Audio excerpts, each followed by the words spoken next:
Hopefully, all of us, or at least many, had countless evenings tucked into bed just about to drift asleep to a fairy tale read by our parents. That brief moment of a lucid dream when place becomes real, characters become alive, and if you're extremely lucky, the story continues into the dream itself. This is our first experience of how we obtain information and understand the world around us. Without a story, it is very hard to get your point across.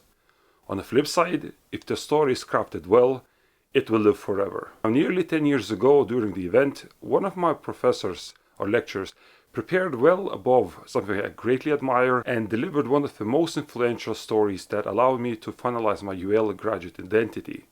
UL is a startup university. Since day one, challenging the status quo and just making it happen brought the office out of Carr on O'Connell Street into now a very highly ranked international force.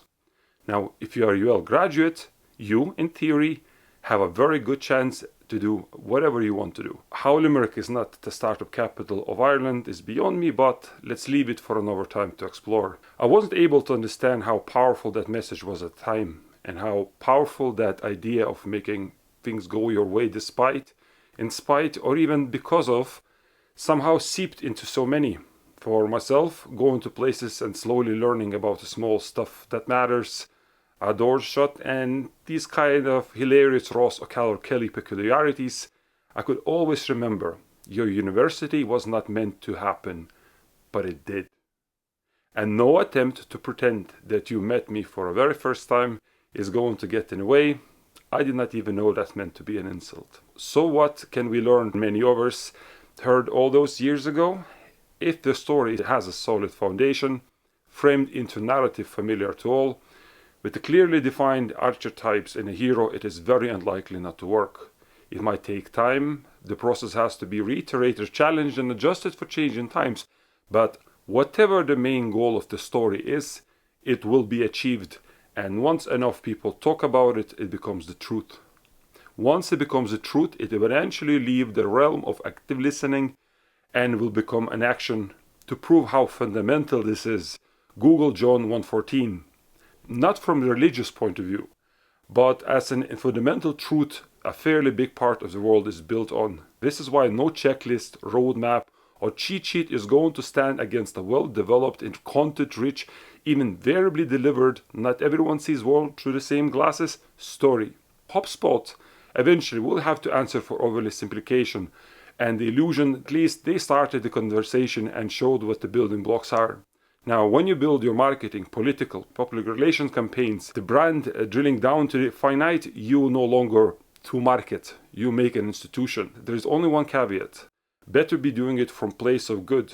However enticing for a short while, maybe and even an effective, feeding the good wolf is a way better long-term strategy. This is why I am puzzled why so many choose the other. It's expensive, and every part involved carrying the story is knowledgeable enough to see it through and will want something in return. And everybody loves a good story. It travels for free.